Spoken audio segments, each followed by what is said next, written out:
about that, whoever was hearing the other live. Okay, so this live, I'm going to talk a little bit about this coaching thing I do. And I'm going to use Dr. A's Habits of Health book, which is part of our system that we use to coach people. So, hey, whoever's coming in, I see you.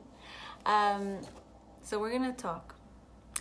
And I want to start with this. I was not a coach about 2 years ago. I started this recently because I got impacted by my husband's story.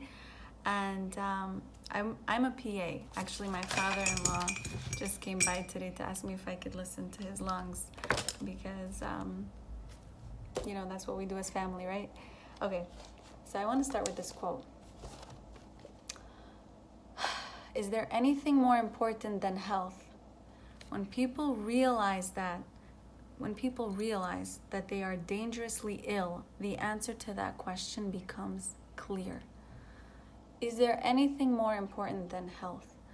Let's go into that for a second. Sorry, I bought this new thing on Amazon. It's like this weird, whatever. I'll show you, hold on. It's this. It's like a little snake and it's kind of weird. Anyway, can you see me? All right, let me move my chair. Okay, so as a PA, I've seen a lot of illness in the hospital, especially on the 6th floor at New York Presbyterian Queens, right? We all see that.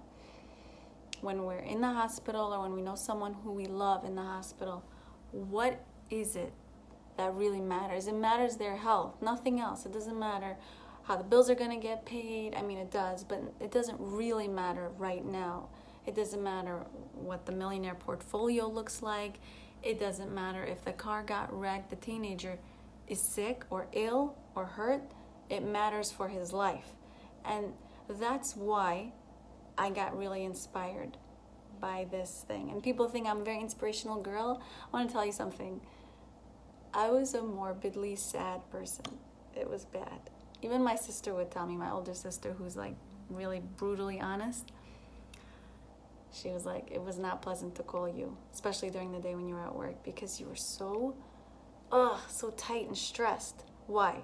Because you're around all this illness and you want to make it better, and you're just like on this rat race. And anyone who's in the medical field knows what I'm talking about, whether you're a nurse, you're a PA, you're a social worker, you're in the medical field, you know what I'm talking about. This is like this dysfunctional healthcare system that we're dealing with right now. And I was like a victim in that space. I was not happy. I really wanted to help people, but I didn't really identify myself with that anymore. At that point, I just really wanted to pay my bills, come home on time without feeling cranky about it, and just get through the next day with enough energy from the night before to sleep enough. Like everything was on my case. Everyone was on my case. And you know what? It felt good to like be frustrated about people, because at work, that's what I felt. Why didn't people take care of this on the shift before me? Or, on the shift after me would complain about me probably. Okay, this is not a vent fest about my job. I love my job. Thank you. In case anyone from my job is watching, I'm very grateful for the income that it's produced me. But this is about a story about a little person who thought maybe this can open up something bigger. Because like this, the way I was, it wasn't able to hold much. Now I feel like with this new thing in my life, I'm able to do so much more. And I have this thing where every day, I wasn't going to talk about this, but I'm going to talk about it.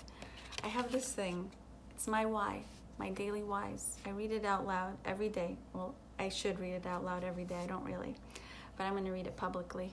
And this why is the reason why I continue to be posting every day about health, posting every week about Facebook Lives that I find inspirational, is the reason why I continue coaching people and getting on calls with people and calling my doctor friends who are dealing with a lot of patients who have no answer, okay?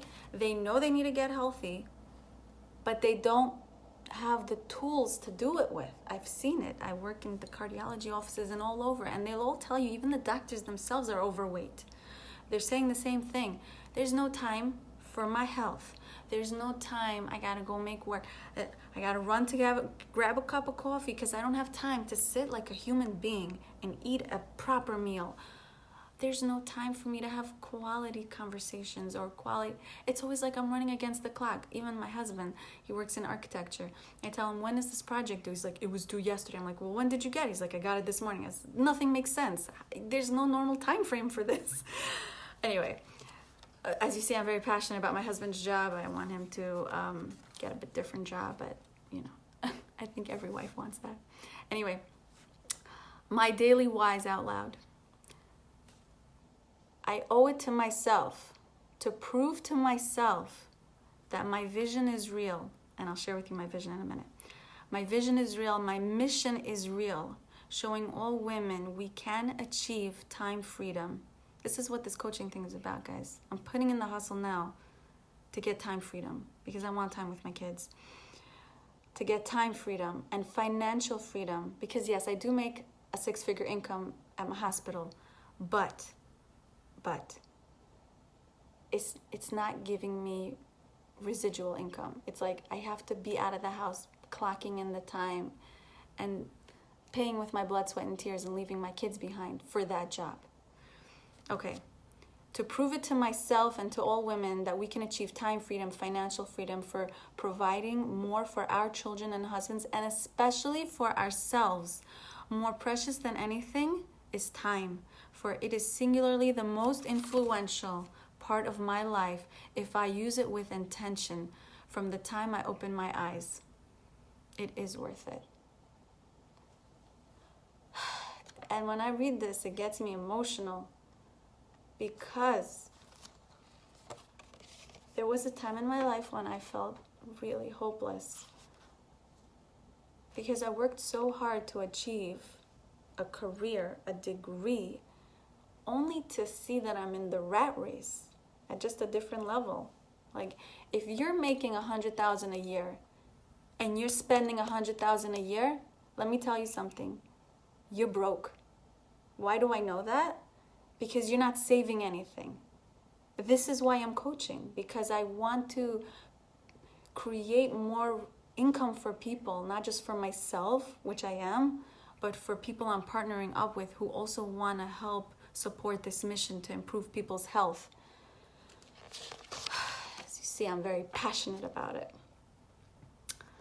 Okay, what can you gain versus what you focus on when you want to lose something? I'm going to just segue a little bit. When people focus on what they... where's my charger? Okay, hold on just 1 second. Let me charge my phone.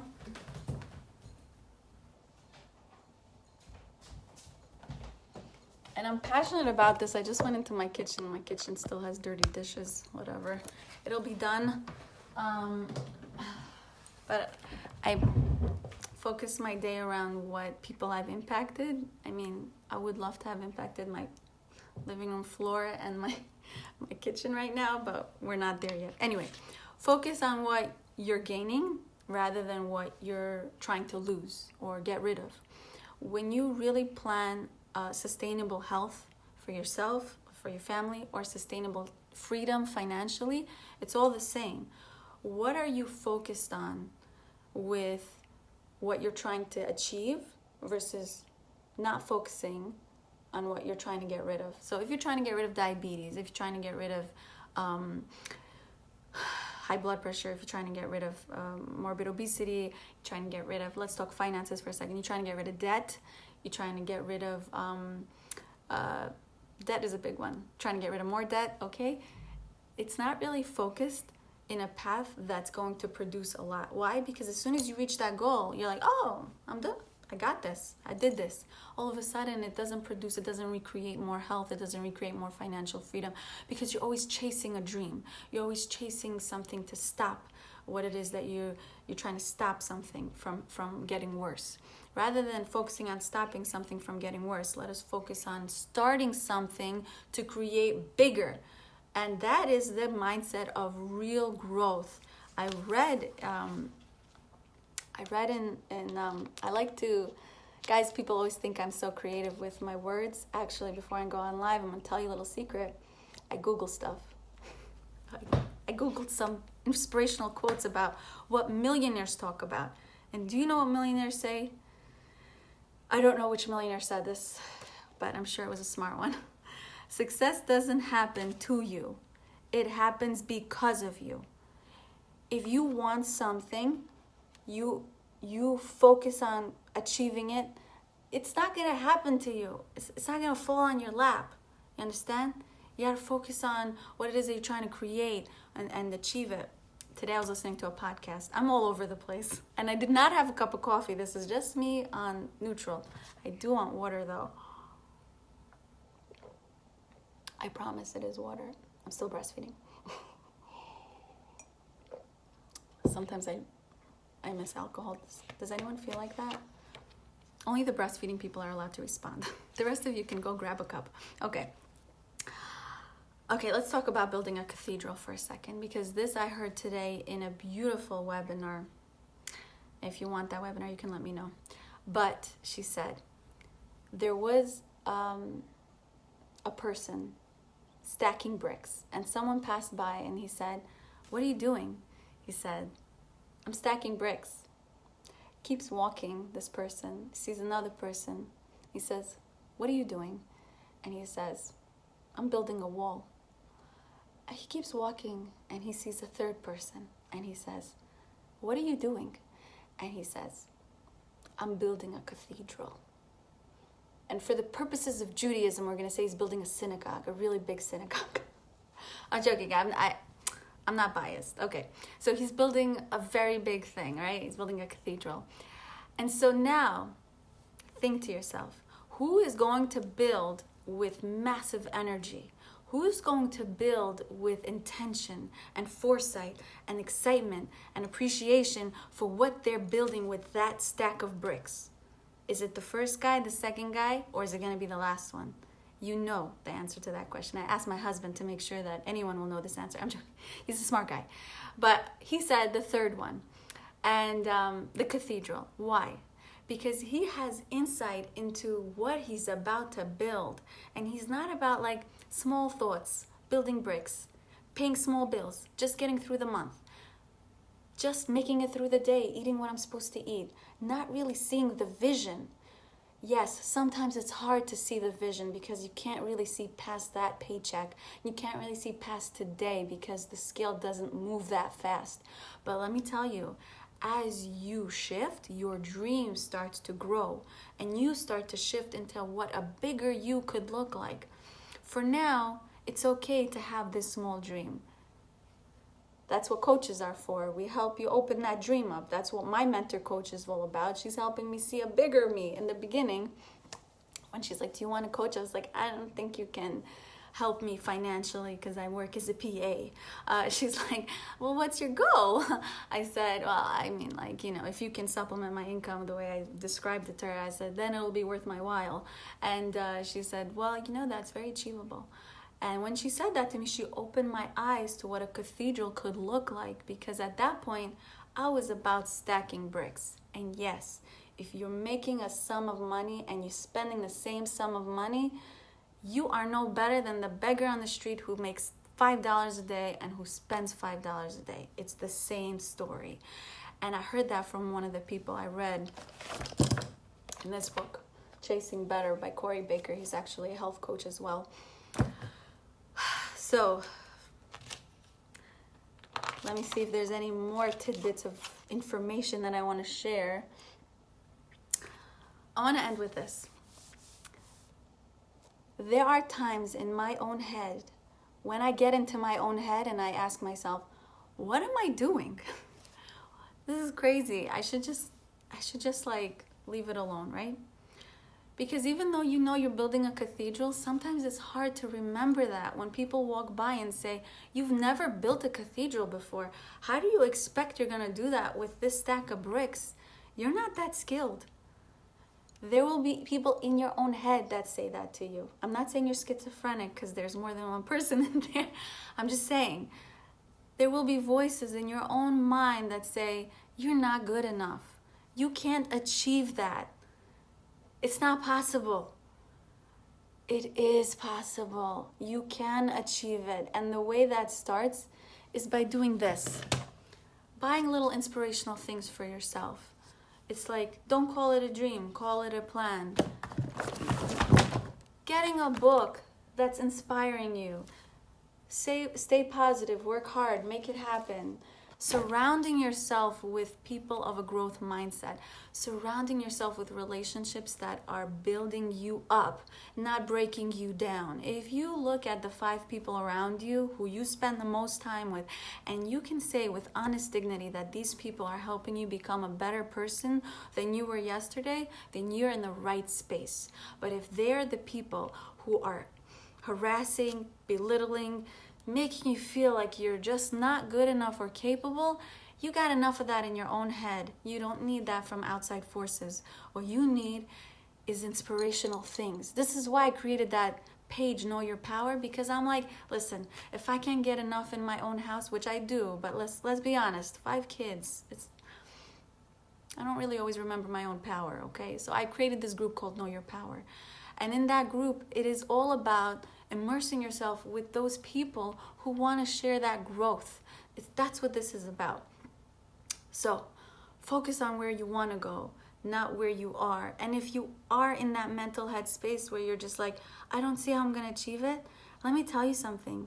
You have achieved a lot up until this point already. Can you give yourself a holler, just holler at yourself, like wake up and just lift your arms up and say, I did this much already. I'm so proud of myself. I ate on time. I drank on time if you're on the health program. Or you know what? I did something productive with my business this month. Or if you don't have a business, I'm thinking about how to grow myself into a better person and surround myself with more positive people.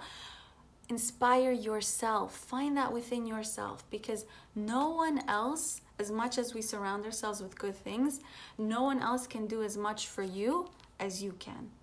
And it starts with just a simple look in the mirror. Maybe after you put on makeup for me anyway. A simple look in the mirror and say, you know what? I'm happy I got this. I'm happy I got this person, because this is what I need. And this is who I need to be right now, who I'm capable of becoming, and be excited about that person. By the way, I'm so excited I got these, because this is helping me a lot. It's not a plug for this. I don't even know what this is called. It doesn't even have a name. Wireless headphones. That was a good one. Okay. It's called US. I don't know. Whatever. Anyway, guys, have a good night. I've been talking a long time. And I know, Goldie, you're going to send me a private text that says, you're not talking too long. She's going to do it. She's always doing it. I love her. I love you, Goldie. You're always so supportive of me. By the way, Goldie's daughter is super famous, so I feel super honored that she watches me. I'll talk to you all later. Have a good night. Thank you for staying in this talk so late at night, and God bless you. I hope you have a good night's sleep. Have a good night. Bye.